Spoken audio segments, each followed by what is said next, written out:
igualdade atendendo ao interesse seu. Mas se você é honesto, você correlaciona o seu interesse com o interesse maior da coletividade no qual você está inserido. Você não faz isso. E às vezes tem interesse diverso do interesse coletivo. Essa é a hora difícil para mim. Essa é a hora de você ceder. Essa é a hora de dizer, isso era bom para mim. Por exemplo, a questão da cota na universidade. Talvez é a hora da elite da gente ceder. É bom botar os negros na universidade, majoritariamente no Brasil, ou no curso de nível técnico, na escola primária, em todos os lugares. Não dá para dizer que eu, com essa história branquinha, parto do mesmo lugar que um menino que nasce na favela, vindo com a história de escravidão que tem no Brasil. Não dá para dizer que as minhas filhas dele não têm nenhuma oportunidade na vida. Esse cara tem 350 anos de opressão, de humilhação, de ofensa. A minha filha nasce lá, ela não tem essa sensação. O menininho preto brasileiro, muito cedo, ele sabe a cara do tapa na cara da polícia. Entendeu? As minhas filhas não. Então, na hora que chega na universidade, eu acho muito justo que tenha que corrigir isso. Se possível, muito antes. Mas se não é possível corrigir tão antes, escolha pelo menos ali.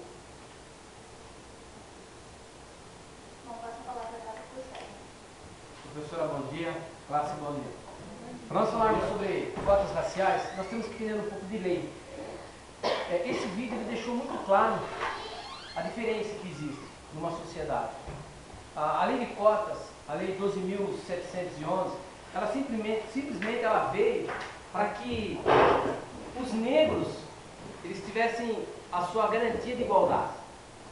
Existe uma diferença, por mais que o Brasil fale que não, alguns aqui digam que não, mas na lei 12.288, Estatuto de Igualdade Racial, no seu primeiro artigo ela diz assim: esta lei institui o Estatuto de Igualdade Racial, destinado a garantir à população negra a cultivação da igualdade de oportunidade, a defesa dos direitos étnicos, individuais, coletivos e difusos ao combate à discriminação e às demais formas de intolerância étnica.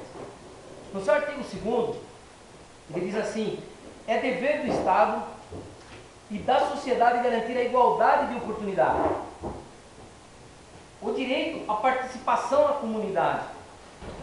Essa participação, quando nós falamos da cota raciais, ela simplesmente, a lei ela trouxe para igualar essa lei do Estatuto da Igualdade Racial para que as pessoas que elas são menos favorecidas, ela tenha, vamos dizer, um direito de igualdade no sentido de ingressar numa universidade. Porque o problema, quando nós olhamos o lado social, nós vamos dizer que o negro ele é menos capaz, intelecto, no seu psique. Isso não. A prova maior, porque a lei, ela garante, ela dá a oportunidade dele atender alguns requisitos e ingressar na universidade. Mas não dá o direito e não garante que ele vai sair formado, graduado. Isso vai ter que ser de sua competência. Então a lei, ela simplesmente ela faz com que o negro possa competir de igualdade com qualquer outra pessoa. É aí que está o X da questão. O problema não é você olhar e dizer que o negro ele é inferior a uma raça. Não, não. Se nós já começarmos a analisarmos desse jeito, nós já estamos errados. Então a lei, a de cotas raciais, ela já surgiu bem antes da sua publicação de 2012. Em 2010, nas universidades, principalmente no Rio de Janeiro e na UNB, em Brasília, ela já era aplicada. A lei simplesmente, como nós temos aprendido, ela foi criada devido a essa necessidade, a dificuldade de não ter o acesso, de impedir o acesso. Para nós falarmos aqui hoje, usando alguns exemplos da nossa sala, nós temos a nossa amiga, temos a Ângela, né? Você pode olhar na nossa sala, é uma minoria. Não vou dizer por que elas são uma minoria, até por causa da nossa região geográfica. Mas a situação financeira delas é diferente de muitos que vivem nas suas áreas um pouco precárias, aonde infelizmente eles não conseguem atingir o objetivo na parte de educação.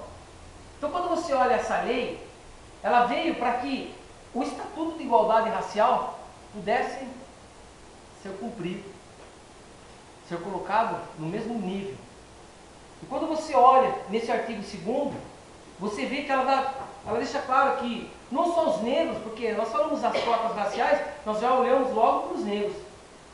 Mas não podemos esquecer que nós temos aí os índios, nós temos os americanos, tudo isso faz parte de uma lei, que as cotas, ela permite que pessoas de outros países tenham acesso. Mas quando nós falamos de cotas raciais, o que acontece? Nós já voltamos a nossa mente e lembramos de quem? Na cor da pele. Onde a cor da pele fosse muito importante. Então, queridos, eu gostaria que vocês analisassem que no nosso artigo 5º da Constituição Federal, ela deixa claro o direito de igualdade. Para nós falarmos de direito de igualdade, nós teríamos que ir muito mais além do que 15 minutos, meia hora. Então o negócio é muito mais complexo. Eu sou a favor a cotas para que possa garantir esse direito, não somente o negro, mas todos aqueles que dependem para poder utilizar uma universidade e sair formado. Tá bom, pessoal? Queria passar agora para a Bárbara, ela vai dar um pouquinho. Bom dia, pessoal. Para quem não sabe, eu me chamo Bárbara e eu vou falar um pouquinho para vocês em relação ao artigo 5º da Constituição Federal. Porque muitos de vocês podem falar que são contra as cotas, porque o artigo 5º da Constituição Federal prega a igualdade e as cotas para vocês pregam a desigualdade. Eu vou ler para vocês o artigo 5º da Constituição Federal. Todos são iguais perante a lei, sem distinção de qualquer natureza, garantindo aos brasileiros e estrangeiros residentes no país a inviolabilidade do direito à liberdade, à igualdade, à segurança e à propriedade. Só que a gente tem que pensar numa coisa, que a igualdade citada nesse artigo 5º é uma igualdade formal, e a gente tem uma necessidade de interpretar essa necessidade para um lado material, porque a gente tem que se perguntar assim, ó, nós somos todos efetivamente iguais? Todos os habitantes da República Federativa do Brasil somos exatamente iguais? A gente pode levar esse princípio da igualdade como um princípio absoluto? A gente não pode fazer isso, porque nós não somos todos iguais. É preciso tratar os desiguais de forma desigual na medida de suas desigualdades. Eu vou dar um exemplo para vocês entenderem do que eu estou falando. Em relação à licença paternidade e à licença maternidade. Para a mulher, nós temos 120 dias e para o homem 5. Mas por quê? Porque a gente tem que tratar os desiguais de forma desigual na medida de suas desigualdades. Como que a gente vai dar o mesmo tempo de licença maternidade para o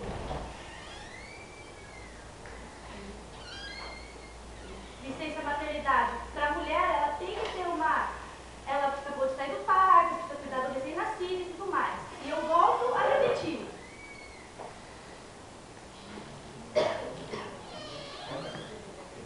Desculpa. É preciso, pensem nessa frase, é preciso tratar os desiguais de forma desigual na medida das suas desigualdades. Porque existem determinadas circunstâncias que precisam ser tratadas com uma determinada diferença. Outro exemplo é vamos supor, quando você está numa fila de um banco, pode ter 50 pessoas na fila desse banco. Se um senhor de 80 anos chegar por último, ele vai passar na frente. E tudo bem que a Constituição diz aqui, todos somos iguais perante a lei. Só que nós temos que ser tratados desiguais e desiguais. Vamos supor, como você vai tratar igual duas pessoas, você quer tratar as duas pessoas aqui. Só que uma pessoa em relação à educação, está aqui. As cotas vêm para quê? Para calçar essa pessoa. Ela não vem para discriminar, para causar não sei o quê. Ela vem para suprir e nivelar essa pessoa. Obrigada. Bom, falando ainda das cotas, no começo, quando foi dado esse trabalho para a gente, fiquei muito preocupada, porque eu era contra as cotas. E assim, às vezes a gente é contra uma coisa porque a gente não conhece muito bem do que se trata.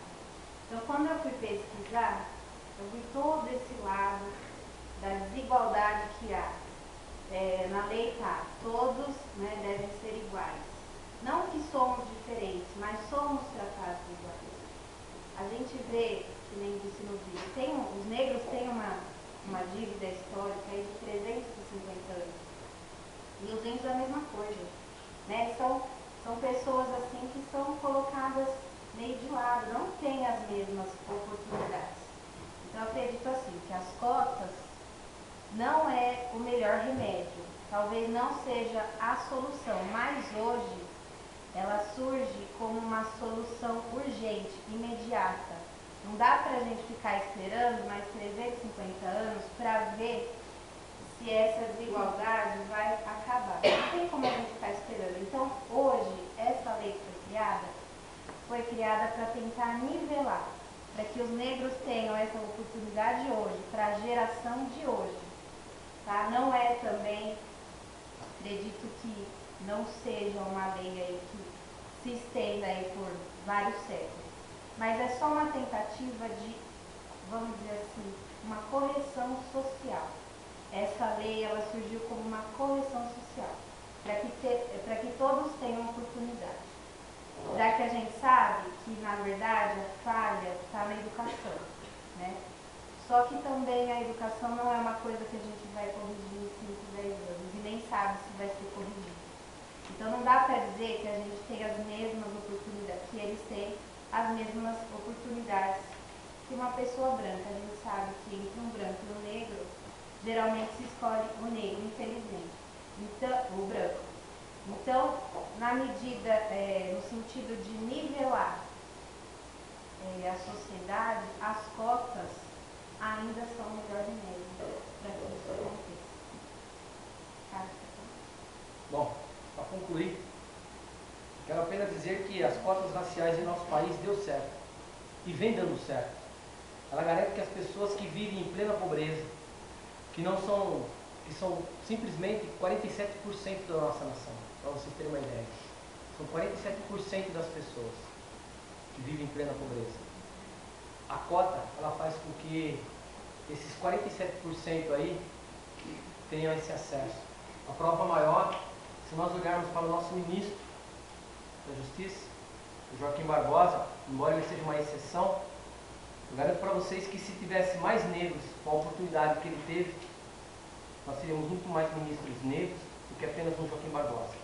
Isso eu posso garantir plenamente, porque quando nós olhamos, eu leio uma pesquisa na revista Isto É, eu pude ver o benefício que a cotas tem feito na vida de muitos médicos, engenheiros, advogados, que usufruíram da cota para que eles conseguissem ingressar numa universidade e se formar e dar retorno para uma sociedade. Então a pesquisa ela deixou muito claro que as cotas ainda têm dado certo no nosso país. Então eu gostaria que vocês analisassem o prós e o contra, e eu tenho certeza que o melhor remédio, a melhor solução hoje para a nossa nação em relação às cotas é nós sermos a favor e apoiarmos e não discriminarmos.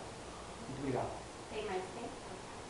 Se quiserem utilizar, vai ter mais um minuto. Tá, deixa eu só falar. Só para concluir, eu queria deixar aqui o pensamento de um juiz federal, Humberto Lira. Então ele fala assim: então seremos nós e não mais eu.